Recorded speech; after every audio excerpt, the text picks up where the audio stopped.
Good morning, YouTube. All right, what happens when all four of you pick up a package of 6 peppers at the big box store when you're grocery shopping?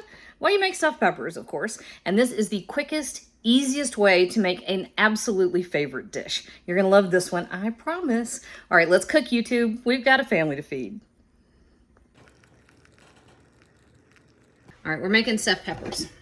We love, we love bell peppers. Let me tell you what we did. This is funny. Okay. First of all, though, about 1.5 pounds of ground beef, and I'm going to take a teaspoon of kosher salt. Nope, it's not kosher. Sorry, kosher salt has been like almost impossible to find in my grocery stores lately. I don't know why. So a teaspoon of regular salt or 2 teaspoons of kosher, okay? Then this is just baking soda. This just kind of has a amplification effect on the ground beef. And to this, we're going to do a couple more things. I reserved another teaspoon of salt, by the way. So I have a teaspoon of ground pepper. I have about a tablespoon. My light is weird, isn't it? Garlic powder.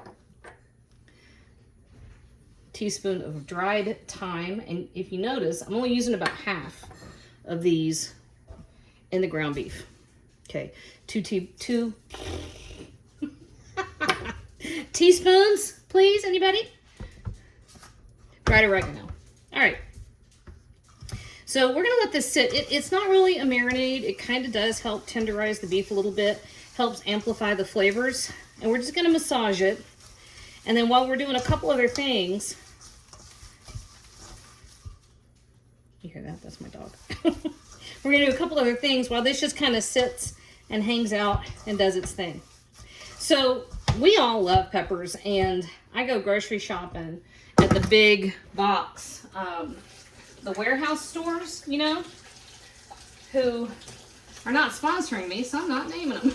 But we usually will go once a month or maybe every 2 weeks, depending on how long it's been or how busy it's been. And one of the things we always get are 6-packs of bell peppers, because you can get them for between $4.99 and $6.99, and they're the colored bell peppers. So they're the just a variety of flavors. And they almost always come yellow, orange, and red. Okay. So the other day we went to the box store, and there were 4 of us. I always make some of the bigger kids go with me to help manhandle, you know, giant wads of whatever it is. And I had, I think, Boone and Levi and Joey. All 4 of us grabbed peppers. We have bell peppers for days. So I'm making stuffed bell peppers. Luckily, I can just stir fry them real quick. I can roast them in the oven. I can eat them with hummus, but we're doing a lot of peppers. Anyway, that's my stupid story. All right, so check this out. 12 years on YouTube, I have turned down every sponsorship until these guys. This is a Nakano, and they sent it to me, and I am thrilled. I will put a little link in the description. I love this knife. It's a great knife. Couple things. I like the size of it. I like that it's not big enough to harvest a field of corn with. And I like the handle. I like the wooden handle. I know you have to hand wash it. I don't care. Kids are old enough that I can finally do something other than dishes. And so for a good high quality knife, I don't mind. You know what? I'm gonna get one more pepper because I have room for it. And these are a little bit small. And Lord Jesus knows I need to use them up. Hang on. All right, here we go. One more. Anyway, watch bell peppers. Watch your prices. On their own, you can still find green bell peppers for very little, but colored peppers often run pretty high. But when you buy them at the warehouse club store place, these are just about the same price as the green ones. Okay, so we just line these up. That's a 9 by 13 baking dish. I have my oven preheated to 400 degrees, and I'm cutting up my onions. And I cut that one too far. So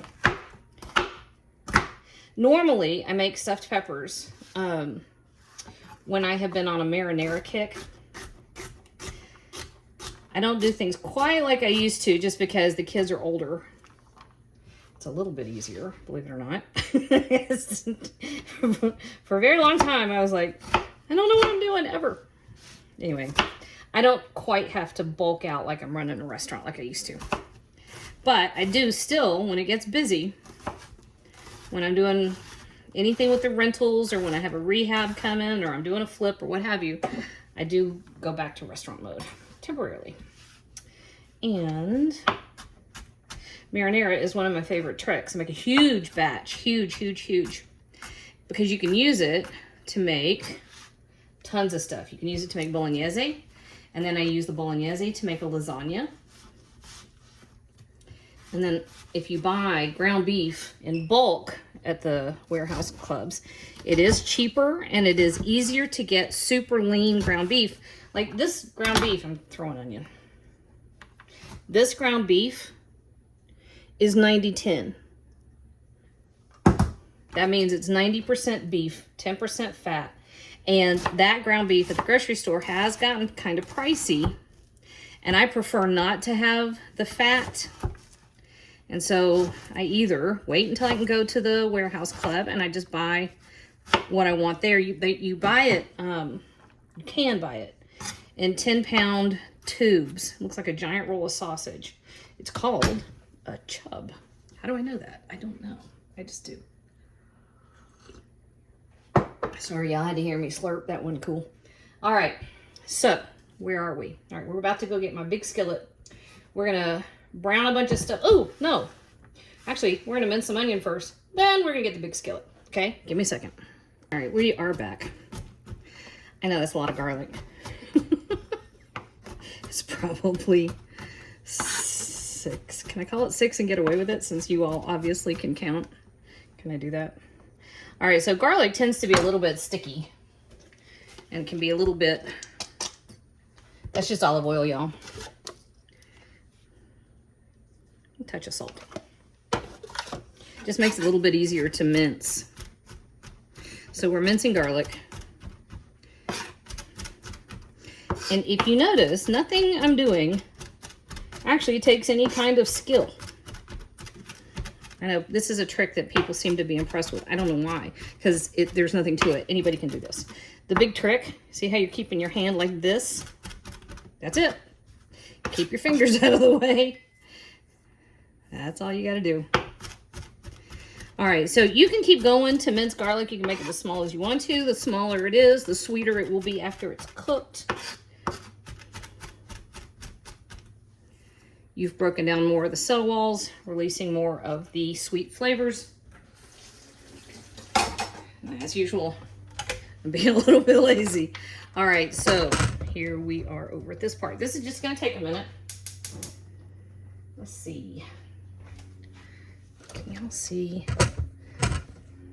that? Woo! Big giant pan. That's it. That's all going in there, and all I'm going to be doing for the next few minutes is browning this ground beef with our onion and our garlic. Now, a couple things before I just start browning. Well, actually, I'm not doing it. The stove's doing it. And before that happens, it was kind of like a roller coaster, wasn't it? Sorry. This is just a cup of rice I cooked a minute ago.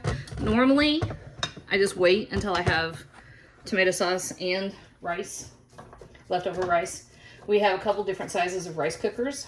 Boone is the rice fanatic. When he has leftover rice, we just throw the whole thing, the rice cooker insert and everything in the fridge. And I'll make fried rice or porcupines or stuffed peppers. Okay, see what I'm doing here? Just mashing that ground beef up so the pieces are as small as possible. And that's it. This is probably gonna take 10 minutes. All right, we're making our filling. So here is our rice. I'm turning this down now because half the time I end up using my hands to stuff the peppers. And I don't want it quite that temperature. This is not an effective spatula. Why am I using it? I don't know. That's how I roll. Come on. Almost there. See, I've gotten spoiled. I've been using a rice cooker with a Teflon insert. I was like, okay. All right, there we go. And a couple more things that we're going to add to this. We're going to add an 8-ounce can of tomato sauce.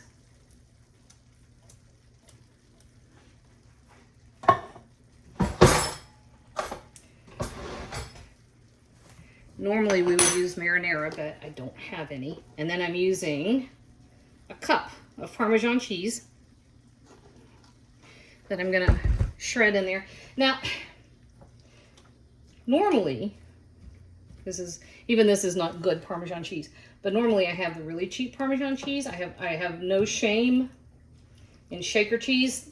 I really don't.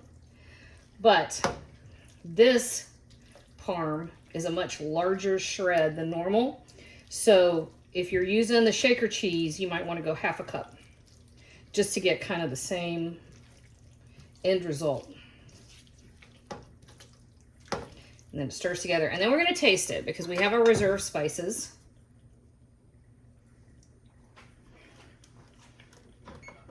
I lied, apparently, when I said my oven was on. Yep. Definitely needs the rest of it. So, salt, garlic powder, oregano, and dried thyme. I go a little carefully. I watch it when I'm using Parm because commercially made Parm, especially if it's pre-shredded, can be very salty. And you can put salt in, but you can't get it out. Also, rice is bland. But when I make rice, we're cooking rice, I do add a bit of salt, which I know is not traditional. I'm just a crazy wild rebel that way. All that to say, we taste at the end and adjust it now, because this is our last chance. Okay? Whoop! Hello. All right, so we're going to 400 degrees. Right there. And I've got to find a spoon. Or apparently not. That's fine. And we're going to, they're all in the dishwasher. I am just on it today, let me tell you. I've got it all together. If you want to, you can roast your peppers. I've done it both ways. We just like peppers. So that little bit of a peppery bitterness that's in there, we actually like it. So I don't roast the peppers. But I did it for years. I would blanch them sometimes. Then when I got a gas stove, I would roast them on top of the oven. If you want to know how to do that, search my channel for how to roast a bell pepper. It's on there. It's been a few years, but it's on there. And you can do it right on the stovetop. You don't have to have the paper bag thing. You don't have to make it like a big production. Stick it on the eye, turn the gas on, and turn that puppy around a few times. It's really easy. But like I said, we happen to like bell peppers, and we like that little bitter kick that comes in a bell pepper that has not been roasted. So it's entirely up to you. Also, let's talk about some variations on this. If you want to, you can change up the cheese. You don't have to use Parm. You can use cheddar. Whoop, hello, sit flat. You can use Monterey Jack. You can use a combination. You could use Pecorino. Yeah, that'd be good. It's hard to go wrong with cheese. I mean, it's not like you're putting Gouda. I wouldn't do that. That's a bit much. Thank you. Okay, so at this point, we know we have all of our little peppers stuffed. I literally just kind of go in for the overkill. Peppers are a wee bit on the messy side anyway. Also, when you start cooking them, if you have roasted them, the walls of the pepper probably have begun to soften. And they won't be quite as roly-poly, but they will tend to spill the stuffing. Don't worry about it. It's never going to be perfect. Doesn't have to be perfect. If you've got somebody in your house saying it should be perfect, make them leave your house. Unless it's a toddler. In which case you think hard about it. All right. Here are our peppers. And we've had this conversation before. You don't have to do this part. This is the whole gilding the lily thing.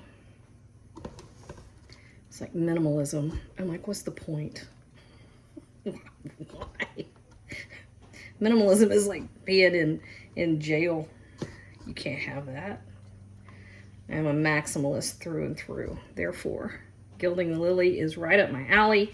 I am a lifelong lily gilder. All right, here we go. Into the oven. These are probably going to go for about 20 minutes before I check them the first time. And then after that, we're just making sure that the cheese is melty and they're hot all the way through and everything is bubbly. All right, I started talking, and imagine that. I started talking, and these have been in there probably 30 minutes. But, you hear them? That's awesome. So when I said you want to get them nice and hot and bubbly through, yeah, you want them to be talking to you. All right. This is just about the fastest, the easiest, and most delicious. Woo! I didn't get any filling. That is a stuffed pepper. That is also really out of focus. Awesome.